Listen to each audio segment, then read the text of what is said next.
Hi, we are Elena Talan and Elena Bick, two Elenas, founders of Frenchies.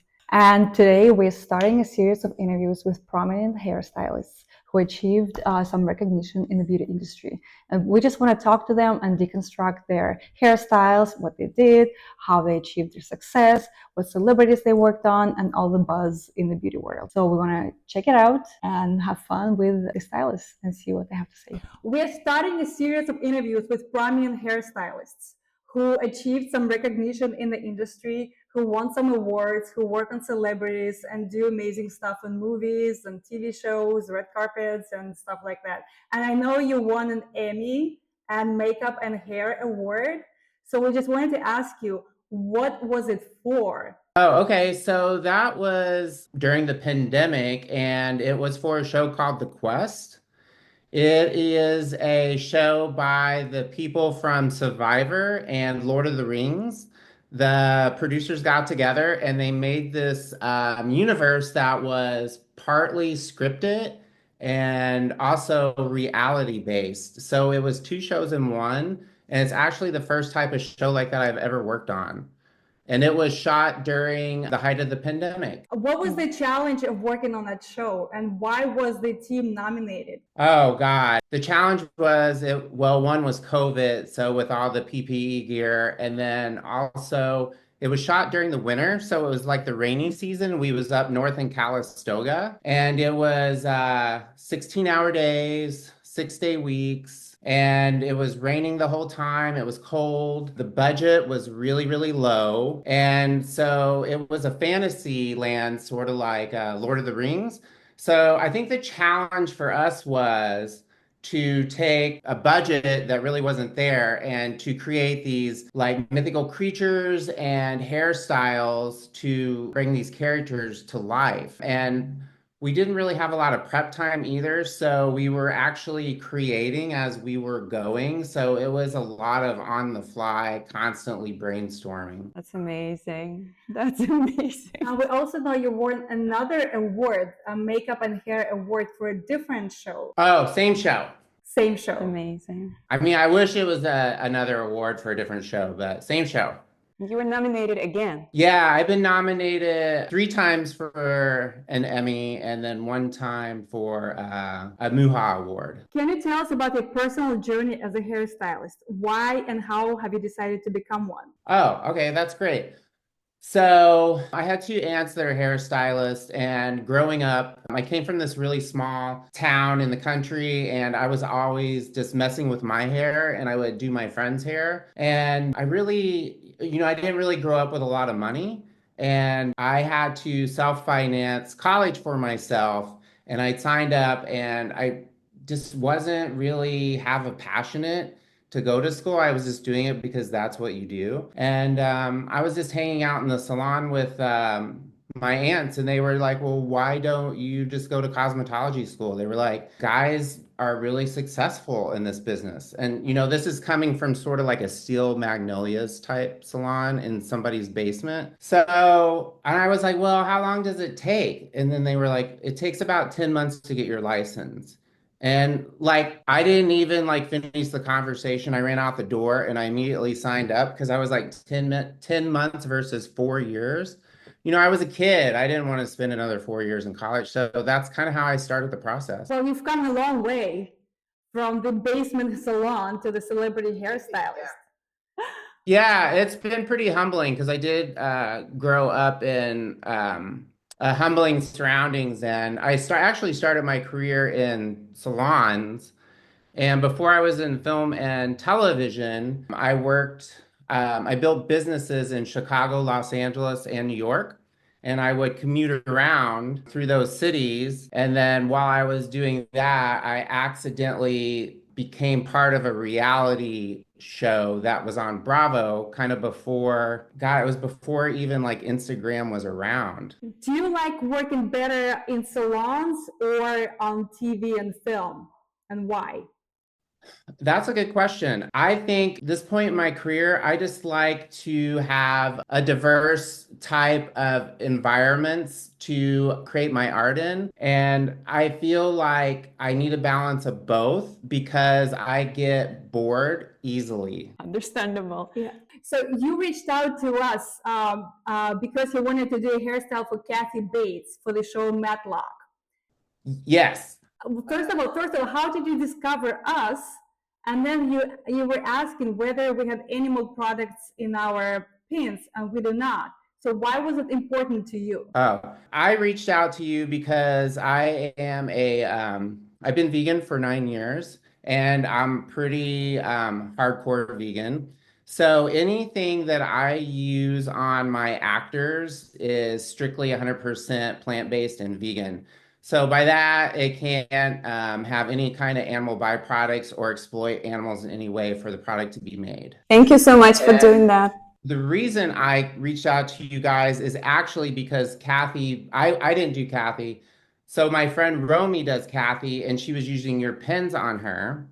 And I work on Leah Lewis, who has extremely thick, uh, um, it's really like slippery hair, and it's Asian hair. And the thing with her hair is when it's clean, it just like it kind of like resists the pins. The pins just keep popping out. And it was really important for her character and style as well for these looks to last for, 14, 16 hours a day. And that's how I came across your pins was referred by Romy. And then I contacted you guys to make sure that they were strictly vegan. And I think the thing that I was most concerned about was the flocking because I didn't know what the flocking was that was on the pin. But once that was all that was researched out, I started using them and they became a really intricate part of the rest of the season on Matlock. Like I couldn't survive without them. We know you also worked on the show AHSOKA, Oh yeah, Ahsoka, uh-huh. and I know you were nominated, and I watched this show and I loved it, and I know the hairstyles are crazy there. How did you get inspiration for making hair for that show? So for that show, Maria Sandoval was the hair designer for it. So I was kind of working as her support team. So I would do like if you saw a lot of the stunt work, it wasn't a lot of times it wasn't really the actual actors. So I was doing a lot of the stunt doubles with the wigs, making them look like the actors. So you probably didn't even know it was a stunt double. Or if they were jumping off the cranes, riding the horses. What else did we do? I think those were some of or like a lot of the fight scenes that you saw was on wire work. So I was doing more or less that type of work for them. So Maria would create the looks. And then if I was working on one of the characters, I would just make sure that emulated that character during the action scene of the stunt performer. Does that even make sense? Yes, it does. Does. What's the secret of doing hair for the camera as opposed to for everyday life? Um, that's a really good question too. I think the secret for me and what I've learned is you have to kind of work.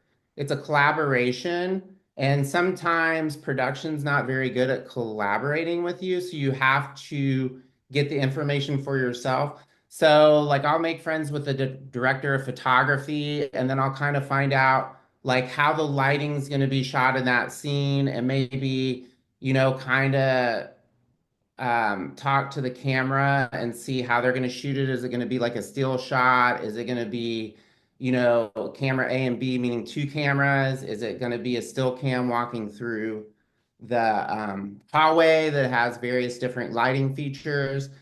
I mean, I know that sounds like I'm rambling on, but all the lighting and things like that make a big difference on how I would style the hair because you really want to pay attention not only to the style, but the silhouette and how the light hits it and how the character is going to emulate that emotion for that scene.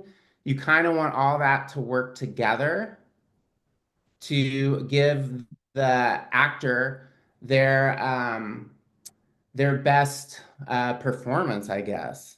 and to make the audience believe that that is the character and that's what they're going through in that scene. So, do you feel it's harder to work with celebrities on movie sets rather than regular people? I wouldn't say that's a great question because I get that a lot. I think in my career now, I wouldn't say so much difficult. I call it more interesting. And definitely actors are more interesting because they have certain ways they like to do things or certain steps that they like to take in the process. And I think being behind a chair on set versus a salon, you really have to hone in on the actor and kind of get a feel for how they like to work. And you just have to collaborate with them. And I also feel once you kind of gain their trust, if it's a new actor that you haven't worked with, they kind of become, you're part of their team and they collaborate with you. Or they actually will start asking you, like, hey, I have this big scene coming up, I'm going to be in the courtroom. What other projects are currently in the works for you? What's exciting stuff is coming up? So I'm planning to go back to Matlock.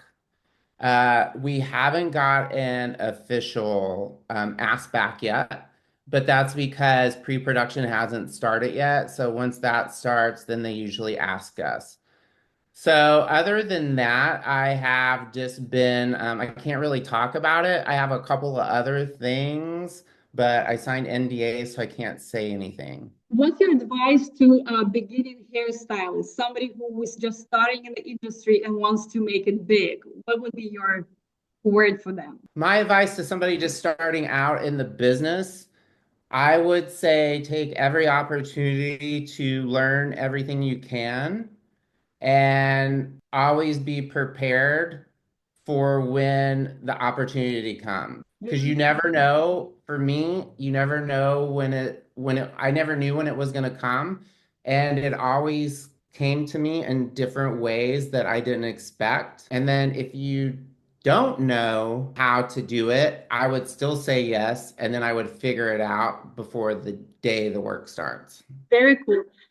Thank you so much for talking to us. It was really informational and fun, and we really enjoyed talking to you. So we're just put it out there for others to see, and maybe someone will find inspiration. And thank you for using our pins, and we hope for more collaborations with you in the future. Thank you guys so much. I want to say thank you for sending me the hair sticks and the charms. I'm not currently working on anything right now, but as soon as the production starts, I'm going to try to work them into the show.